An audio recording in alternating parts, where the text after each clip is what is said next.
Well, right here we got the smoker going. We have about 1 3/4 pounds of jerky in there. It's been going for about 3 hours. I'm hovering around 175 degrees. See, it's pretty smoky. Have some hickory chips in the bottom. Yeah, we're right at 175. There's the jerky up here. It's going to be the first dish in our festival of meats that we're having. We've got about probably 2 more hours. Usually I'll cook, doesn't really matter how much jerky, but about I'll usually start out about 130 degrees, smoke for about 3 hours, and then gradually gradually increase the temperature up to about 175 for about 3 more hours. So, like I said, we got about 2 more hours on it, and should be pretty good. And we'll go check on the turkey out back. Well, here is the giant grill out back. Right now we have a 14-pound turkey in here. Got a pile of charcoal in the middle. 3 separate grates. We got our 14-pound turkey here. It's been on for a couple hours. Probably going to be about 6 hours on it. Not sure though.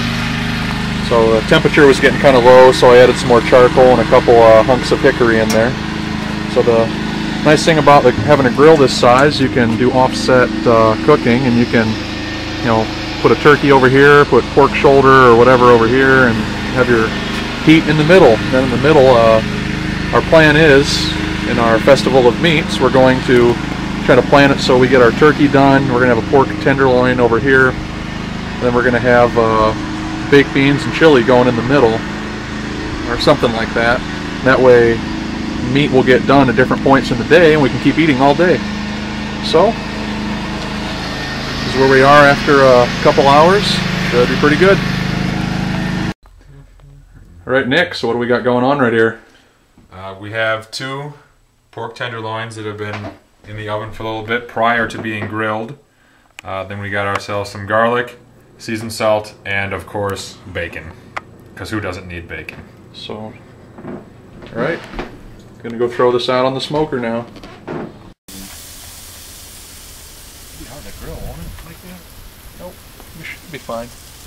Yeah, we're gonna throw this next to the turkey. Right over there. Turkey. We're gonna sear the one on both sides, and then move it off a little bit. You can open the lid for me? We determined that we need more fire in the grill. Come on, turn on it. There we go. Actually, you probably should move that pork back. Is it going to spray it up? I don't know. You got to spray that meat with oil.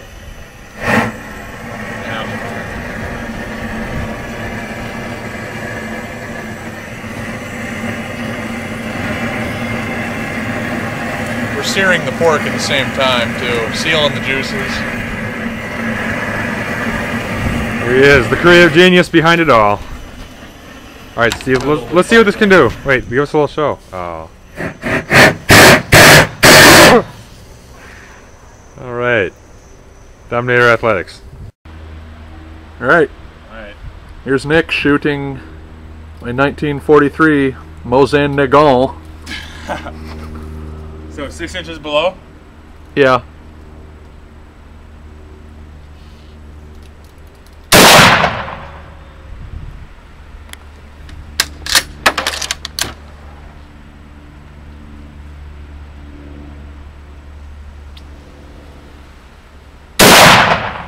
Let's see what he's trying to shoot at here. The top can.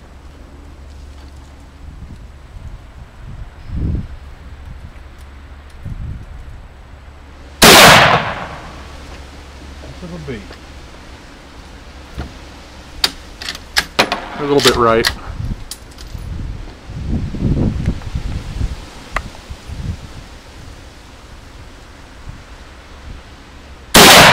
There you go. Found it. Here's Taylor shooting the big gun. Did you hit it? Nope. So now we're back inside, creating a You're creating a glaze for the remaining pork tenderloin. the first of which is over here, partially consumed. Now we're coming back to the melted butter for the brown sugar phase of our glaze making. Doing melted butter, brown sugar, and probably going to squirt some honey in there too. We're going to put that on the larger of the two. Now, if that doesn't sound like a glaze waiting to happen, I don't know what does. So here we are back outside for the application of the glaze. I'm going to step around here. He's never made the glaze.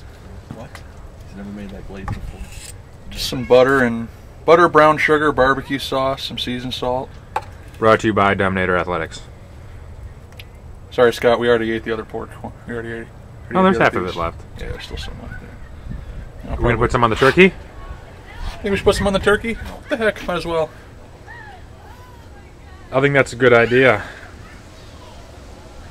And remember, folks, don't be just another turkey out there. Go with Dominator Athletics. Is our baked beans going? Beans don't burn on the grill.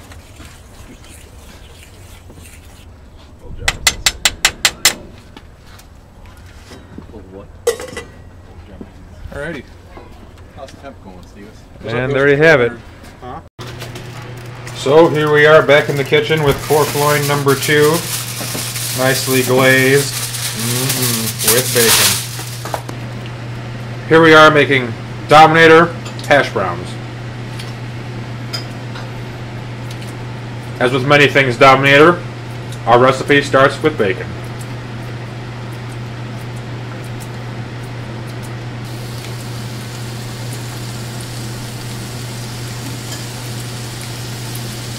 As you can see, we already have some cornbread right here. My sister's coming later with some homemade chili.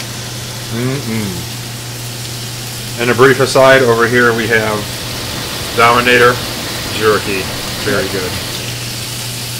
Took the jerky out after about 5.5 hours. Basically, we let it sit under the fan, dehydrate the rest of the way. And we'll come back when we put the hash browns in. Alright. Alright, basically got the bacon 3/4 the way cooked. Now, doing something that probably doesn't seem like it would make any sense. I'm adding even more grease to the bacon. 100% pure olive oil. Throw a little bit of that in there. And we're going to dump a whole sack of hash browns in with it.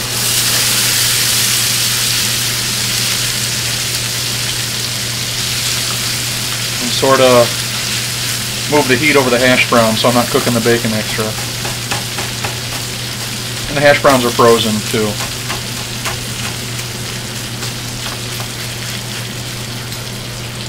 Just for the heck of it, we're going to throw a little bit more olive oil on the top. Why not? From frozen to fried in no time at all. I noticed my pile of jerky got smaller since I left. Alright, a couple minutes like that.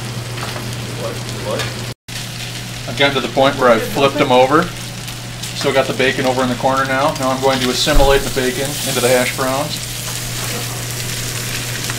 That is about 8 strips of bacon with an entire bag of hash browns. Going to scrape up all the burnt little bits on the bottom. Adds extra flavor. In a couple minutes they'll be done.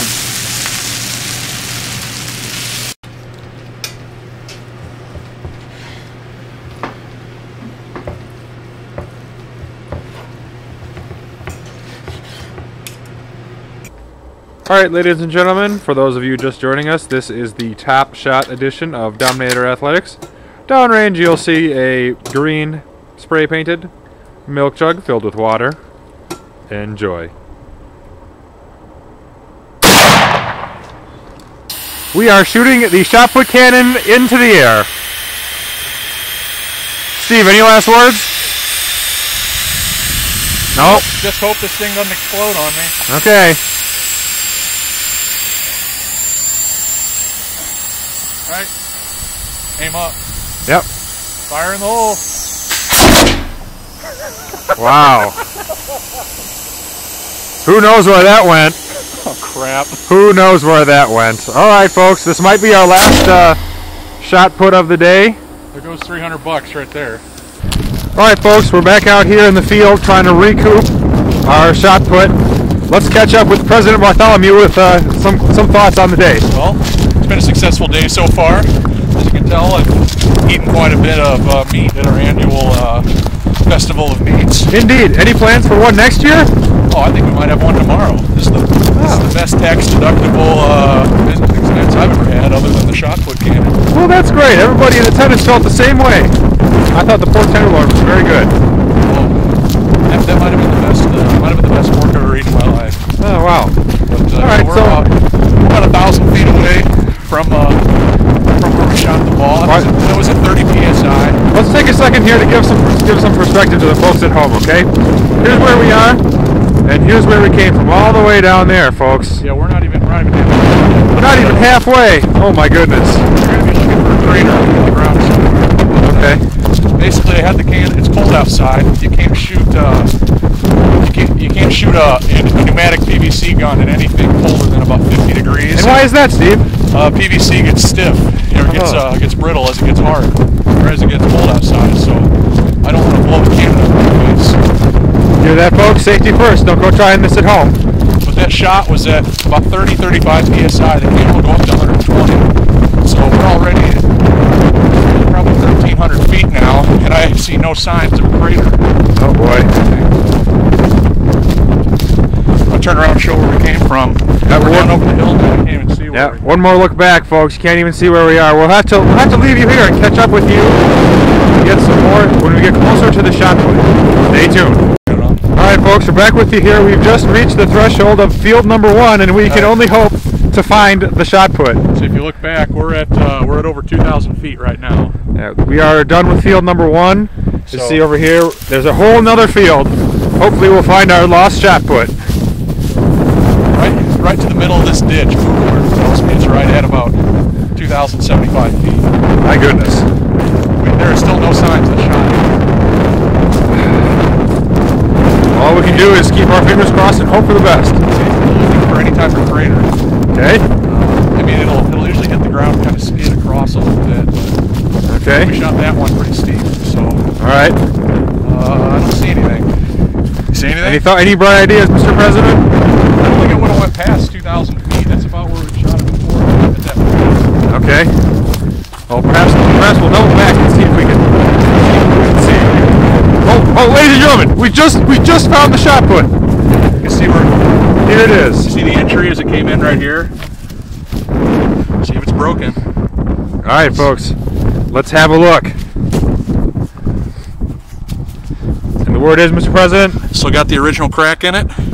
This thing is, it's cold outside. Just shot this thing probably at least 2,100 feet, 40 degrees out. This thing does not have a leak in it. So here's our turkey with our buttery brown sugar barbecue sauce glaze. Scott, how many hours we had on this? I have no idea. Put it in about 11 o'clock, right? Put it in about 11. What time are we at right now? 6 hours. We're at 6 hours on a 14-pound turkey. Temperature's been all over the place. Got 2 big piles of charcoal going.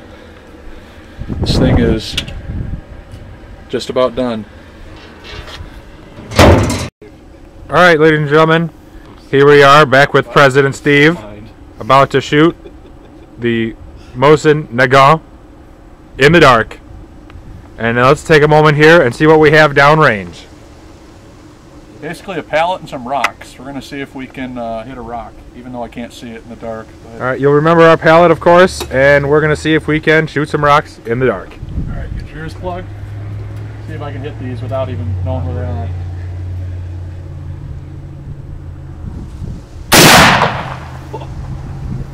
That is what happens when a rifle bullet hits a rock in the dark.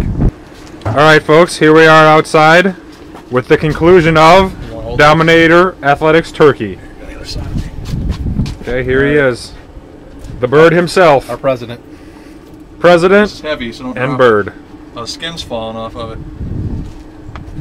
Oh, that is beautiful. Wow. Let's just pause for a minute and see this bird in its light. I'm covered in glaze. Wow. A sacrifice we all appreciate. Alright, well, let's take this bird inside then. Alright, ladies and gentlemen, we're back inside with turkey carving. This is our turkey. We cooked about 6 hours. Temperature was kind of all over the place. For those of you just joining us, you will recall that this was the buttered and glazed turkey. Beautiful. Look at that. Scott Goodwin of Alco Exteriors, Wanata, Indiana. #1 roofing man in Northwest Indiana. What do you think? Is it as good as it looks? Incredible. Wow, folks, there you have it. Can't argue with that testimony. Dominator turkey. Taylor, you need to get a piece of this.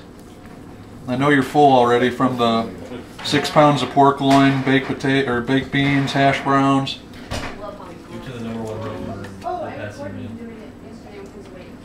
I have absolutely no idea how to carve a turkey. Got to give some to the cameraman though. He's been working hard. That's all right, Steve. Here at Dominator Athletics, we're not about carving turkey. We're about making throwing weights. Come on, Nick, give it a try. What do you think? Oh boy, here we go. What do you think? Is it good? That glaze is really good. Yep. Oh my. That turkey could be summed up in 2 words. Nom nom. Alright, here we are at an undisclosed location in Dominator Athletics testing field. Just having a look into the night sky.